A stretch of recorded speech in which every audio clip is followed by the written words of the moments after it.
President Trump today gave Ukraine a Thursday deadline to accept his 28-point peace plan to end the war that Russia started. Russia is cautiously welcoming the plan, which would require Ukraine to make a number of concessions it's previously rejected. Stephanie Tsai reports on the difficult decision Ukraine must now make. Today in Ukraine, President Volodymyr Zelensky addressed his nation as it faces an existential dilemma. Right now, Ukraine may find itself facing a very tough choice, either the loss of our dignity or the risk of losing a key partner, either the difficult 28 points or an extremely hard winter, the hardest yet, and the dangers that follow. A life without freedom, without dignity, without justice. They will expect an answer from us, though the truth is I already gave that answer. Ukraine's national interest must be respected. Today, Russian President Putin praised the plan. We have this text and received it through existing channels of cooperation with the U.S. administration. I believe that it can also form the basis for a final peaceful settlement. Vice President J.D. Vance and U.S. Army Secretary Daniel Driscoll discussed the U.S. proposal with Zelensky this morning.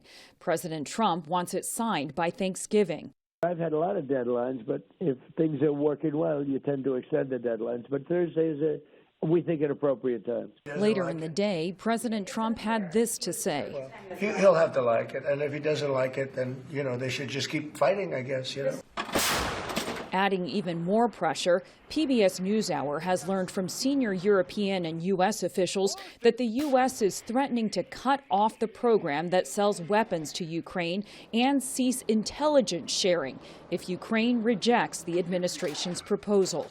The 28-point plan presented to Kyiv includes long-standing Russian demands. Ukraine would have to limit the size of its military. NATO would not be allowed to send any troops into Ukraine. Ukraine would have to give up the portion of the Donetsk region that it still controls. That would give Russia control over the entire Donbass, which would be demilitarized. The U.S. would recognize the Donbass, occupied Crimea, and the occupied portions of Zaporizhia and Kherson as de facto Russian. In addition, NATO would change its language to prevent Ukraine's future membership. The U.S. would lift sanctions on Russia in stages and on a case-by-case basis. All parties would receive full amnesty for their actions, and $100 billion of frozen Russian assets would be earmarked for Ukrainian reconstruction. Separately, a document details for the first time the Trump administration's definition of a security guarantee.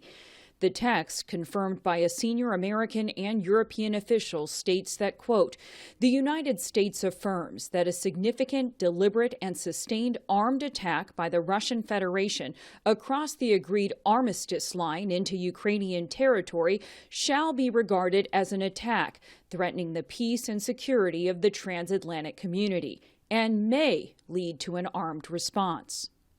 European leaders today spoke to Zelensky via conference call and rallied around the wartime leader, with German Chancellor Merz writing, Ukraine can count on us. And Polish President Tusk stating, when it comes to peace, all the negotiations should include Ukraine.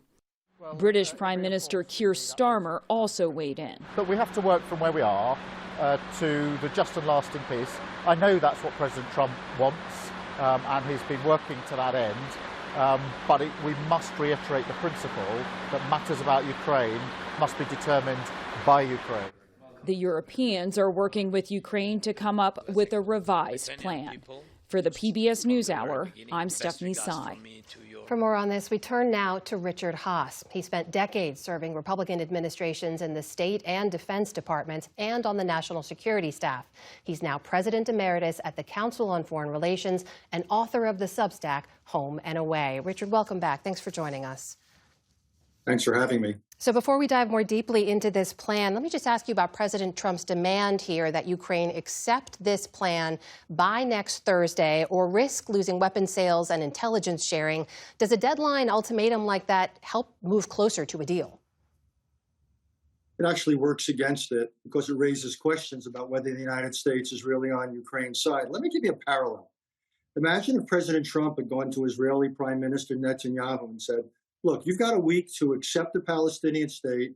Here are the borders. You've got to withdraw from these settlements. You have to accept the sharing of Jerusalem. And so many Palestinian refugees have to come back to the Palestinian state. And if you don't agree to that, we're going to cut off American aid for Israel. Obviously, the reaction to that would be incredibly negative and strong. That, in some ways, is what we're seeing with Ukraine. The United States is making really big, fundamental, even existential demands, and is giving Ukraine a kind of 1 week take or leave it offer. Existential demands, as you put it. So when you look at what Ukraine's being asked to give up here versus what's being asked of Russia, just on the territorial plans, as was just laid out, they're being asked to concede land they still control, the entire Donbass, occupied Crimea, and more being recognized as de facto Russian. Is this a plan President Zelensky can sell to Ukrainians? I'll be honest with you, I don't think he can sell it. I also don't think he should. I don't think aggression should be rewarded. And again, there will be tremendous pushback after 3.5 years of this phase of the war. I think the dilemma for President Zelensky is how to say no without saying no. And you get into what you might call the yes buts. There's something here to work with. We have concerns here. We have concerns there. And then the question is, how does this White House react to a situation where Russia might well accept the plan because it's quite tilted in its favor, and Ukraine has real problems with it. And we'll have to see how that plays out, but that's likely to be where we are in a week. What about the language in which NATO is changing its language or asked to change its language to prevent future Ukraine membership, but then the security guarantee language that includes Article 5-like protections, sort of unclear about when an armed response would be triggered? Is that clear to you about where that line is being drawn? No, it is unclear, as you say, and that's a problem. It's a difference almost between a security assurance and a security guarantee. There's a lot of wiggle room about the nature of a Russian attack that would trigger a response. And then there's further questioning about what would be the extent or nature of the response. And what's so critical about that, Hiram, is this proposal would put all sorts of limits on Ukraine's ability to take care of its own defense. Essentially would have to trust the United States to be there for it. But these are not ironclad assurances that are being extended. So again, for Ukraine would be an enormous risk, particularly, and you remember this, in 1994, the United States, Britain, and Russia gave Ukraine guarantees. And as we obviously know now, they turned out to be worthless. What about the way the European leaders have responded here, stepping in to show solidarity for Ukraine, come up with a revised plan? Could that plan replace this U.S.-led plan? It could, but that's up to us, to the United States, to accept it. The danger for the Europeans is what are they prepared to do? What can they do if the United States basically says, sorry, we're going to walk away from Ukraine? And there's real questions about the ability of the Europeans to step up to the role of being Ukraine's principal external security provider, but we could well be there. In the minute or so we have left, I want to pull from your years of experience. When you step back and look at the way this process has played out, the way the U.S. has led this negotiation, what do you take away from that? It's inconsistent with my experience. Normally you negotiate and you work out through consultations a plan with your friends, and then you present it to your adversaries. This was done the other way around. So you have both the process and the content working against Ukraine. Plus, there's the added thing that a big motive for the administration seems to be to put Ukraine on the back burner and to focus on using this to bring about a new era of U.S.-Russian relations. So again, Ukraine is essentially losing out here. Richard Haass, always good to speak with you. Thank you so much for making the time to join us. Thank you.